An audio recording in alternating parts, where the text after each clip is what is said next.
NCERT में diagram दिया है आपका, ठीक है ना। ये डायग्राम देखिए, ठीक है, ये डायग्राम देखिए,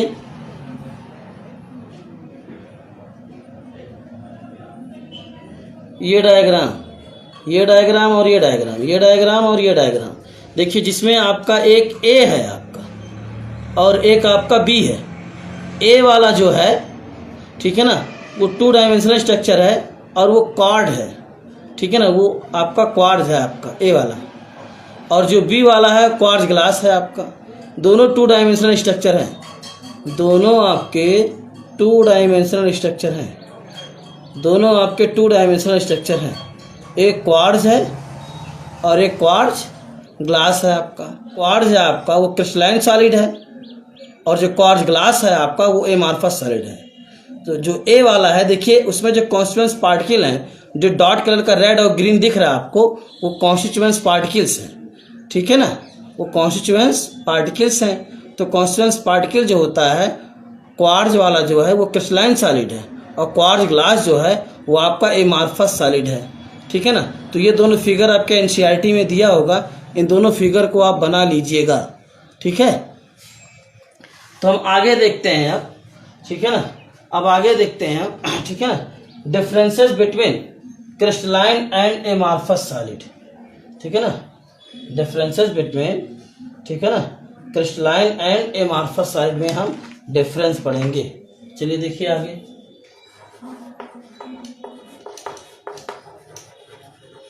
differences between crystalline and amorphous solid, ठीक है ना। डिफरेंसेस बिटवीन या डिफरेंस बिटवीन, ठीक है ना, क्रिस्टलाइन एंड एमार्फस सॉलिड, ठीक है ना, ठीक है ना, ठीक है ना। तो जो आपके क्रिस्टलाइन सॉलिड और एमार्फस सॉलिड होते हैं, ठीक है ना, फिजिकल प्रॉपर्टीज में डिफरेंस होते हैं आपके, ठीक है ना। फिजिकल प्रॉपर्टी में क्या होते हैं, डिफरेंस होते हैं। Differences between crystalline and amorphous solid, ऐसे कॉलम बनाइए हमारे साथ आप।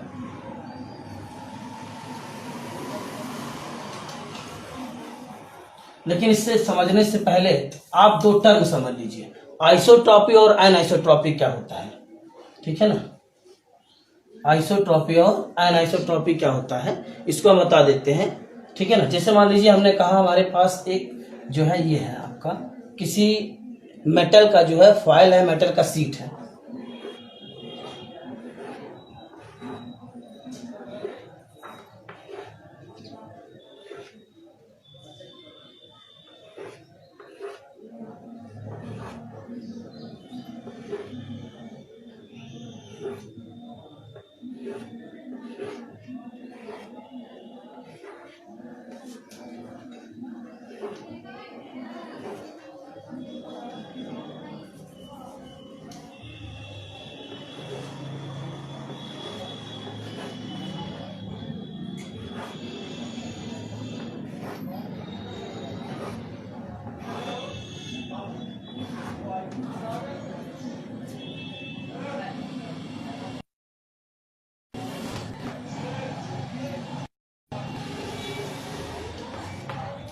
ठीक है ना, ठीक है ना।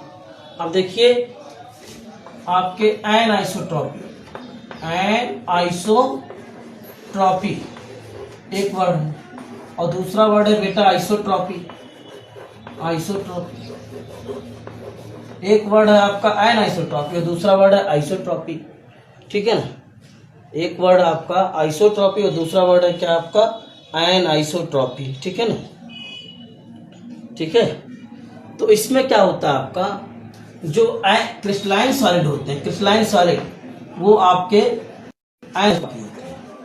क्रिस्टलाइन जो सॉलिड होते हैं, क्रिस्टलाइन जो सॉलिड होते हैं वो क्या होते हैं, एनाइसोट्रॉपी होते हैं। और आपके जो आइसोट्रॉपी होते हैं वो आपके एमार्फस सॉलिड होते हैं, एमार्फस सॉलिड, ठीक है। एमार्फस सॉलिड जो होते हैं आइसोट्रॉपी होते हैं, और जो क्रिस्टलाइन सॉलिड होते हैं वो आपके एनाइसोट्रॉपी होते हैं, ठीक है ना। जो क्रिस्टलाइन सॉलिड होते हैं आपके वो एनाइसोट्रॉपी होते हैं। अब आप समझिए कि एनाइसोट्रॉपी और आइसोट्रॉपी होता क्या है, ठीक है ना। सबसे पहले आइसोट्रॉपी समझिए। आइसोट्रॉपी का मतलब ये होता है कि आपका जो फिजिकल प्रॉपर्टीज होती है, आइसोट्रॉपी का मतलब फिजिकल प्रॉपर्टी, आपका आइसो का मतलब होता है फिजिकल प्रॉपर्टीज होता है। मान लीजिए कोई सीट है आपका, किसी भी मैटर का कोई सीट है, तो डिफरेंट डायरेक्शन है, एक डायरेक्शन ही होगा, डायरेक्शन ही होगा, तो डिफरेंट डायरेक्शन में जो फिजिकल प्रॉपर्टी होती है वो सेम होती है। आइसोट्रॉपी का मतलब क्या होता है, डिफरेंट डायरेक्शन में जो फिजिकल प्रॉपर्टी होती है क्या होता है, सेम होता है। तो वो फिजिकल डिफरेंट डायरेक्शन में फिजिकल प्रॉपर्टी सेम किसमें होगा आपका, आइसोट्रॉपी कौन होते हैं आपके, एमार्फस सॉलिड। तो आइसोट्रॉपी का मतलब क्या होता है कि अगर कोई आपका मैटर का कोई सीट हो, उसके डिफरेंट डायरेक्शन में, चाहे ये डायरेक्शन ले लीजिए, चाहे ये ले लीजिए, चाहे ये ले लीजिए, कोई भी डायगोनल या कोई भी डायरेक्शन ले लीजिए, तो डिफरेंट डायरेक्शन में जो फिजिकल प्रॉपर्टी हो सेम हो, तो उसे हम क्या कहते हैं, आइसोट्रॉपी। फिजिकल प्रॉपर्टी का मतलब होता है रिफ्रैक्टिव इंडेक्स। आप लोगों ने 10th क्लास में पढ़ा होगा रिफ्रैक्टिव इंडेक्स, ठीक है ना, रिफ्रैक्टिव इंडेक्स। तो रिफ्रैक्टिव इंडेक्स चाहे इस डायरेक्शन में जाइए चाहे इस डायरेक्शन में जाइए, वो आपका क्या होगा, आपका सेम होगा। रिफ्रैक्टिव इंडेक्स क्या होगा आपका, सेम होगा आपका। इलेक्ट्रिकल कंडक्टेंस, अगर एमार्फस सॉलिड है तो जो इलेक्ट्रिकल कंडक्टेंस होगा इस डायरेक्शन में और इस डायरेक्शन में, दोनों डायरेक्शन में क्या होगा आपका, सेम होगा।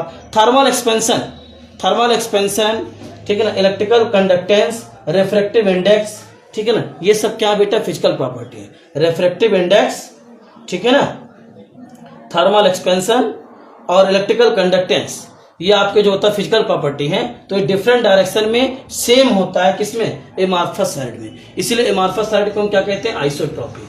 लेकिन जो आपके क्रिस्टलाइन सॉलिड होते हैं उनमें डिफरेंट डायरेक्शन में क्या होता है, आपका जो फिजिकल प्रॉपर्टी होती है वो डिफरेंट होती है। जैसे इस डायरेक्शन में रिफ्रैक्टिव इंडेक्स कुछ और होगा, इस डायरेक्शन में रिफ्रैक्टिव इंडेक्स कुछ और होगा, इस डायरेक्शन में इलेक्ट्रिकल कंडक्टेंस कुछ और होगा, इस डायरेक्शन में इलेक्ट्रिकल कंडक्टेंस कुछ और होगा आपका, दोनों में डिफरेंस होगा आपका।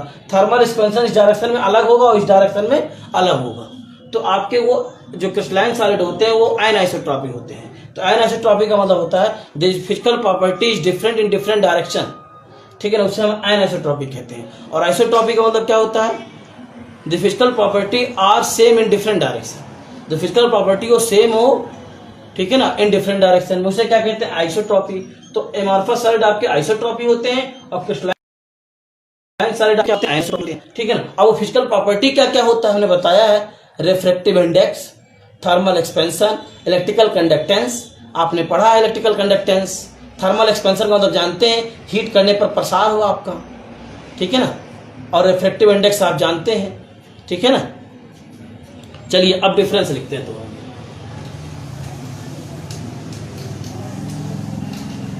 ये हेडिंग डाल लीजिए बेटा, उसके बाद कॉलम में देखते हैं।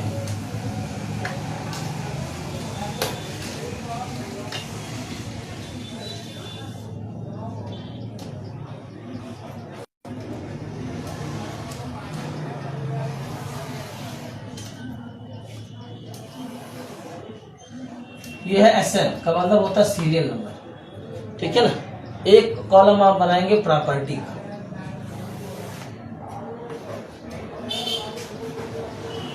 प्रॉपर्टी का कॉलम, ठीक है ना, दिख रहा है बेटा ना, प्रॉपर्टी, ठीक है। दूसरा कॉलम हो जाएगा आपका crystalline solid, crystalline solid, amorphous solid,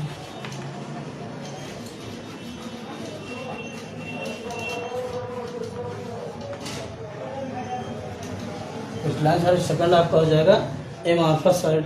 अब प्रॉपर्टी में पहला आ जाएंगे फर्स्ट प्रॉपर्टी में आ जाएंगे आपका, ठीक है ना, शेप।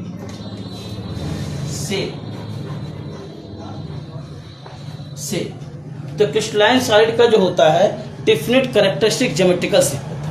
जो क्रिस्टलाइन सॉलिड होते हैं इनमें जो होता है डेफिनेट कैरेक्टरिस्टिक्स ज्योमेट्रिकल शेप होता है, डेफिनेट करेक्टरिस्टिक ज्योमेट्रिकल शेप का मतलब ये होता है कि इनकी ज्योमेट्री, इनका मतलब शेप फिक्स होता है। जैसे आयरन की रॉड हो गई, डायमंड हो गया, ग्रेफाइट हो गया, फ्लोरीन हो गया, तो इन सब का ज्योमेट्री होता है, शेप होता है, फिक्स शेप होता है। ये इनकम्प्रेसिबल होते हैं आपके, इनका शेप चेंज नहीं होता आपका, ठीक है ना। तो पहला होता है definite characteristics, definite characteristics geometrical, definite characteristic geometrical, ठीक है ना। डेफिनेट कैरेक्टरिस्टिक्स ज्योमेट्रिकल शेप, इसमें क्या हो जाएगा बेटा, इर्रेगुलर शेप। जैसे रबर हो गया, प्लास्टिक हो गया, ग्लास हो गया, इसका एग्जांपल है हमारे पास का। रबर देखिए दब जाता है कि नहीं दबता है, प्लास्टिक भी कुछ दब जाते हैं, प्लास्टिक, ठीक है ना, जो सॉफ्ट प्लास्टिक होते हैं दब जाते हैं, सॉलिड फॉर्म में होता कि नहीं होता आपका। तो इनका क्या होता है, इर्रेगुलर शेप होता है, इर्रेगुलर शेप। पहला पॉइंट हो गया, सीरियल नंबर में आ जाएंगे सेकंड, ठीक। दूसरा आपका है मेल्टिंग पॉइंट।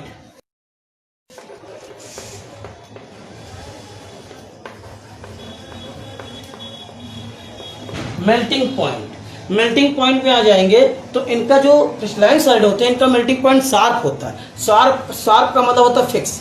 जैसे मान लीजिए हमने सपोज दैट हमने मान लिया एल्युमिनियम का जो मेल्टिंग पॉइंट है आपका वो 1350 डिग्री सेंटीग्रेड है, 1300। जैसे हमने कहा एल्युमिनियम का जो मेल्टिंग पॉइंट है वो 1000, हम मान लेते हैं इससे कुछ भी हो। एल्युमिनियम आपका जो होता है मेटल है ना, तो क्रिस्टलाइन सॉलिड है। एल्युमिनियम क्या है आपका, क्रिस्टलाइन सॉलिड है। तो हमने कहा कि आपका एल्युमिनियम है, इसका जो मेल्टिंग पॉइंट है 350 डिग्री सेंटीग्रेड है, 350 डिग्री सेंटीग्रेड है, ठीक है, मेल्टिंग पॉइंट। और मेल्टिंग पॉइंट आप जानते हैं जिस टेम्परेचर पर कोई भी मेटल आपका मेल्ट कर जाता है वही इसका क्या कहलाता है, मेल्टिंग पॉइंट कहलाता है, ठीक है ना। तो आपका जो होता है, अब आपका अगर हमने एल्युमिनियम को मान लीजिए आपका 1300 और 40 डिग्री सेंटीग्रेड दे दिया टेम्परेचर, तो आपका जो एल्युमिनियम आपका मेल्ट नहीं, शार्प का मतलब होता है फिक्स। जो क्रिस्टलाइन सॉलिड होते हैं इनका जो मेल्टिंग पॉइंट होता है फिक्स होता है, उसी टेम्परेचर पर वो फिक्स होंगे, उससे उसी टेम्परेचर पर वो आपके मेल्ट करेंगे, ठीक है ना। जो आपके क्रिस्टलाइन सॉलिड होते हैं इनका जो मेल्टिंग पॉइंट होता है वो क्या होता है, फिक्स होता है। क्रिस्टलाइन सॉलिड का जो मेल्टिंग पॉइंट होता है वो फिक्स होता है, मतलब वो फिक्स टेम्परेचर पर आपके मेल्ट करेंगे, उससे लेस टेम्परेचर पर मेल्ट नहीं करेंगे। जैसे आपका है, हमने मान लिया कि एल्युमिनियम का जो मेल्टिंग पॉइंट है वो 1350 डिग्री सेंटीग्रेड है, तो एल्युमिनियम 1350 डिग्री पर ही मेल्ट करेगा। इससे ऊपर है तो मेल्ट करेगा ही, लेकिन अगर इससे कम है, 1348 डिग्री सेंटीग्रेड है, 1349 डिग्री सेंटीग्रेड है, तो आपका मेल्ट नहीं करेगा। जैसे 1350 डिग्री पर पहुंचेगा तुरंत आपका मेल्ट करना शुरू कर देगा। तो क्रिस्टलाइन सॉलिड का जो मेल्टिंग पॉइंट होता है वो शार्प होता है, लेकिन जो आपके एमार्फस सॉलिड होते हैं इनका जो मेल्टिंग पॉइंट होता है वो एक रेंज में होता है, एक टेम्परेचर रेंज में होता है। जैसे आपका जो है मान लीजिए ग्लास है, ग्लास जब मेल्ट करेगा तो अगर मान लीजिए हमने कहा ग्लास को अगर 40 डिग्री हमने टेम्परेचर दे दिया तो ग्लास 40 डिग्री पर कंप्लीटली मेल्ट नहीं होगा। जब 40 से 70 करेंगे तब वो कंप्लीटली, हम ऐसा मान लेते हैं मेल्टिंग पॉइंट ग्लास का, ठीक है ना। तो फिक्स टेम्परेचर नहीं होगा आपका, मतलब वो एक रेंज, टेम्परेचर के रेंज में आपका ग्लास क्या करेगा, आपका मेल्ट करेगा। 40 से 70 डिग्री या 40 से 60 डिग्री या 40 से 50 डिग्री के बिटवीन क्या करेगा आपका, वो मेल्ट करेगा। एक फिक्स टेम्परेचर पर आपका मेल्ट नहीं करेगा। अगर 40 डिग्री देंगे तो थोड़ा मेल्ट करेगा, जैसे टेम्परेचर बढ़ाते जाएंगे तो मेल्ट करता जाएगा, ठीक है ना। तो जब एक हाई टेम्परेचर देंगे तब वो कंप्लीटली मेल्ट होगा आपका। मेल्ट आपका 40 डिग्री पर ही स्टार्ट हो जाएगा आपका, और 41-42 से टेम्परेचर बढ़ाते जाएंगे जो है धीरे धीरे ग्लास और मेल्टिंग करना बढ़ता जाएगा आपका। लेकिन आपका क्रिस्टलाइन सॉलिड में ऐसा नहीं है, वो एक फिक्स टेम्परेचर पर ही क्या करेगा, आपका मेल्ट करेगा। जैसे एल्युमिनियम का हमने लिया 1350 डिग्री सेंटीग्रेड पर अगर ये मेल्ट हो रहा है तो 1349 डिग्री पर ये मेल्ट नहीं करेगा, जैसे का तैसा बना रहेगा आपका, ठीक है ना। 1349 डिग्री या 1348 या 1340 ऐसा है तो मेल्टिंग जब तक इसको 1350 हम नहीं देंगे। इसीलिए कहा जाता है कि इनका जो क्रिस्टलाइन सॉलिड होते हैं इनका मेल्टिंग पॉइंट शार्प होता है, और इनका शार्प नहीं होता है आपका, कह दीजिए ग्रेजुअली सॉफ्टन होता है। चलिए लिखिए नेक्स्ट पॉइंट, ठीक है। ठीक है ना, मेल्ट एट ए शार्प, ठीक है ना, melt eight A sharp and characteristic,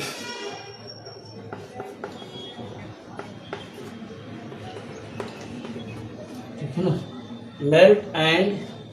melt eight A sharp and characteristics temperature,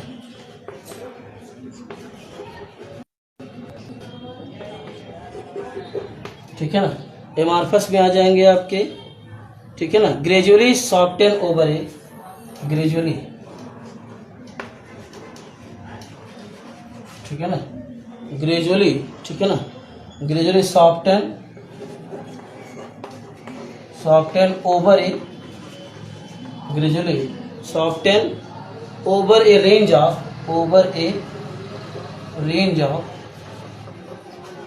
of temperature,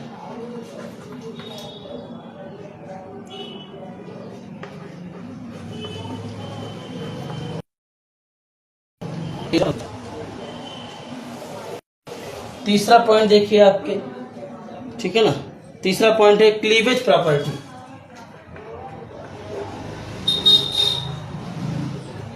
cleavage property, ठीक है ना। क्लीवेज प्रॉपर्टी क्या होता है बेटा?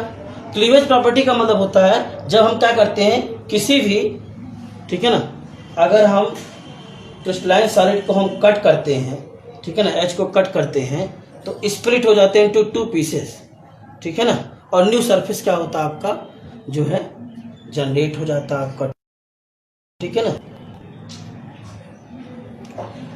तो क्लीवेज प्रॉपर्टी का मतलब होता है जब किसी हम क्रिस्टलाइन सॉलिड को हम कट करते हैं तो कट हो जाते हैं टू पीसेस में, लेकिन इसका जो सरफेस होता है आपका क्रिस्टलाइन का वो बिल्कुल शार्प होता है, चिकना होता है। लेकिन अगर हम एमार्फस सॉलिड को हम क्या करते हैं, मान लीजिए आपके हमारे पास प्लास्टिक है उसको हम कट कर देते हैं, कट करने के बाद जो सरफेस आपका आएगा, ठीक है ना, न्यू सरफेस जो जनरेट होता है वो सरफेस आपका खुरदुरा होगा, आपका इरेगुलर होगा, रफ सरफेस होगा। सरफेस कैसा होगा? रफ सरफेस होगा एमार्फस सॉलिड में, और क्रिस्टलाइन सॉलिड में कट करने पर सरफेस कैसा होगा आपका? शार्प होगा, चिकना होगा आपका। चलिए लिखिए, ठीक है, when cut with a, when cut with a, ठीक है ना, when cut with a sharp edge, sharp edge, when cut with a sharp edge, ठीक है ना, cut with a sharp edge tools, they, ठीक है ना, tools they split into two pieces, they split into two pieces, they split into two pieces, ठीक है ना, pieces,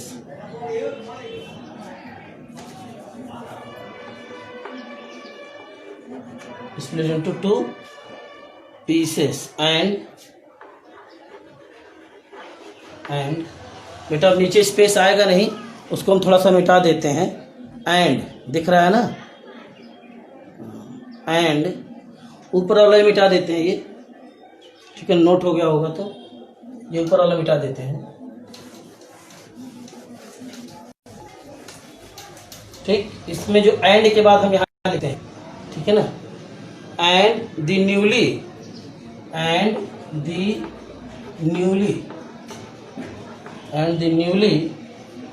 newly generated surface,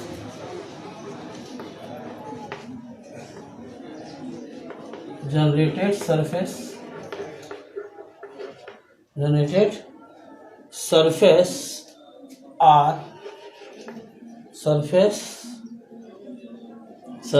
are plain and smooth, plain and smooth, plain and smooth, ठीक है ना, plane and smooth. अब amorphous में आ जाएंगे, when cut with a sharp edge, ठीक है ना, when cut with a sharp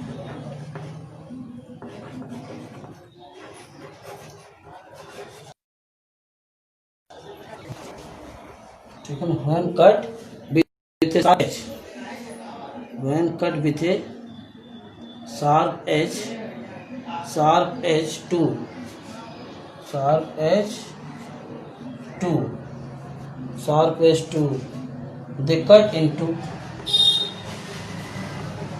they cut, ठीक है ना, they cut into, they cut into, they cut into two pieces, two, they cut into two pieces, they cut into two pieces with irregular shape, ठीक है ना, with irregular surface बेटा, sorry, with irregular surface,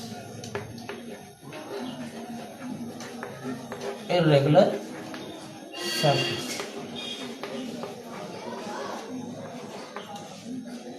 with irregular surface। Next point देखिए, नीचे का निशान मिटा देते हैं, नोट कीजिए जल्दी।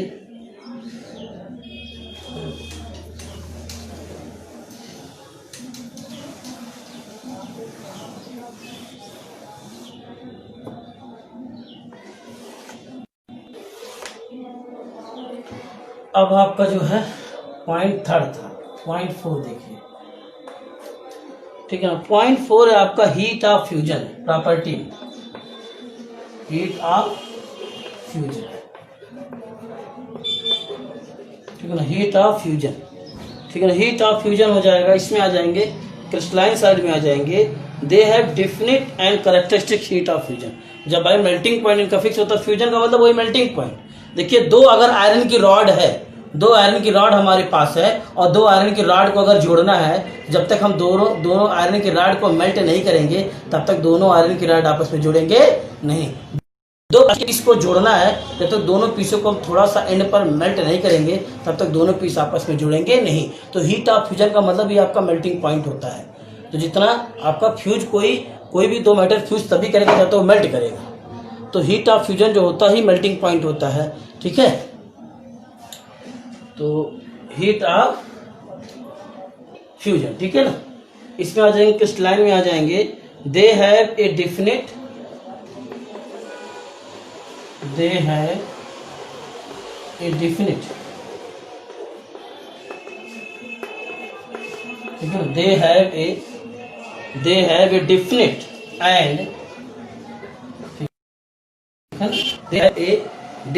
And, they have a definite and characteristics heat of fusion and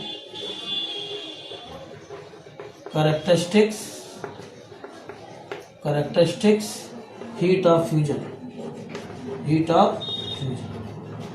characteristics heat of fusion। किसी को कोई प्रॉब्लम हो बेटा कमेंट करके बता दीजिएगा, ठीक है ना।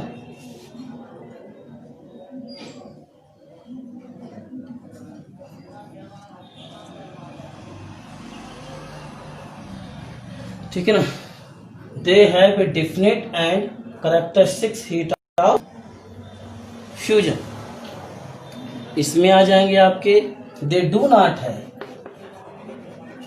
दे डू नॉट है, ठीक है ना, दे डू नॉट है definite heat of fusion, definite heat of fusion.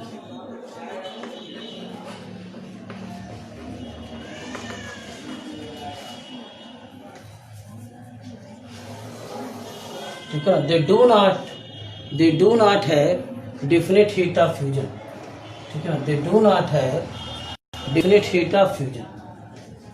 फिर ठीक है, they do not have definite heat of fusion, they do not have definite heat of fusion हो गया। अब नेक्स्ट आ जाएंगे बेटा anisotropy, anisotropy, isotropy, anisotropy TR, ठीक। प्रॉपर्टी में आ जाएंगे आपके एन आइसोट्रॉपी, तो ये क्या हो जाएगा आपका एन आइसोट्रॉपी इन नेचर, ठीक है। एन आइसोट्रॉपी, एन आइसोट्रॉपी हो जाएगा एन आइसोट्रॉपी इन नेचर, ठीक। ये क्या हो जाएंगे बेटा आइसोट्रॉपी इन नेचर, क्या हो जाएंगे isotropy in nature, isotropy in nature, ठीक। आइसोट्रॉपी इन नेचर मिटा रहे हैं ऊपर वाला, देखिए बेटा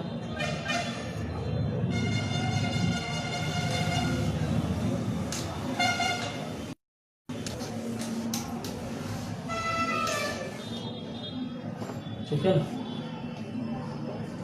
आइसोट्रॉपी इन नेचर, ठीक। आइसोट्रॉपी, आइसोट्रॉपी मैंने बताया, अभी फिर से इसको अलग से लिखा देते हैं, घबराइएगा नहीं कि आइसोट्रॉपी क्या होता है, आइसोट्रॉपी क्या होता है। अब नेक्स्ट आपका है 6 पॉइंट है आपका नेचर, ठीक है। 6 पॉइंट आपका जगह प्रॉपर्टी में नेचर, नेचर में ये हो जाएंगे आपके ट्रू सॉलिड, क्या हो जाएंगे ट्रू सॉलिड, और ये आपके क्या हो जाएंगे स्यूडो सॉलिड, या इसे हम क्या कहते हैं आपके सुपर कूल्ड लिक्विड कहेंगे, सुपर कूल्ड लिक्विड, ठीक है। सुपर कूल्ड लिक्विड को कहते हैं क्योंकि इसमें फ्लोइंग प्रॉपर्टी होती है, इसलिए सुपर कूल्ड लिक्विड कहते हैं। स्यूडो सॉलिड को कहते हैं क्योंकि ट्रू सॉलिड होते नहीं है आपके, ठीक है ना। तो ये हो जाएगा आपका ट्रू सॉलिड,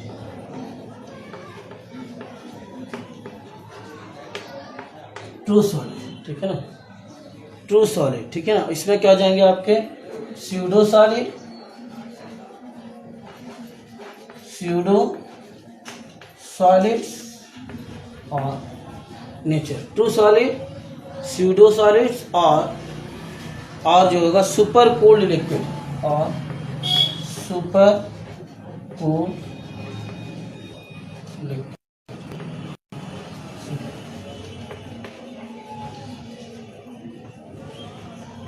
ठीक है ना। ट्रू सॉलिड, स्यूडो सॉलिड और super cooled liquids,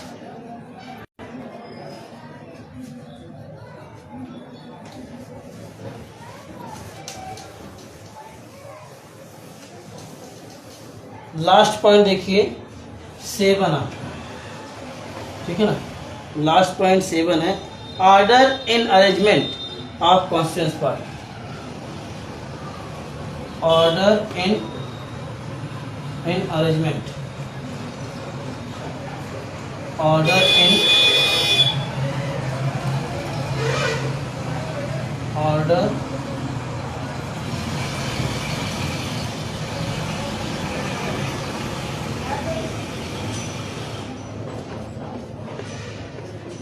order in arrangement in constituents part के,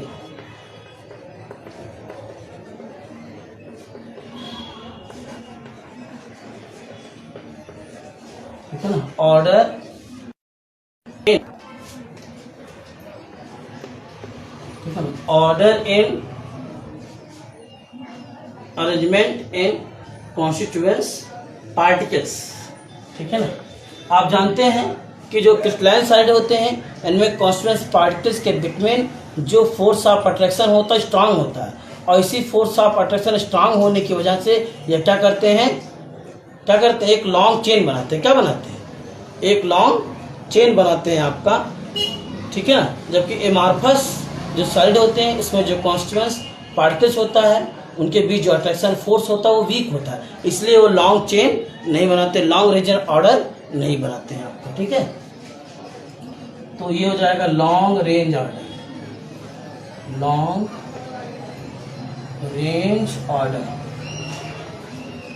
ठीक है ना, लॉन्ग रेंज ऑर्डर। ये क्या हो जाएगा आपका only short range order, only short range order, ठीक। इतना नोट कीजिए बेटा, ओनली शॉर्ट रेंज और इतना नोट कीजिए। अब ये डिफरेंस आपका 7 पॉइंट थे, ये फिनिश हो गया, इसको नोट कीजिए, फिर आगे हम बताते हैं।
अब आज इतना रहने देते हैं, इसके आगे बेटा कल देखेंगे। तो ठीक है, thank you class. Now we will discuss next day. किसी को कोई प्रॉब्लम हो तो पूछ सकता है, किसी को कोई प्रॉब्लम है तो पूछ सकता है वो।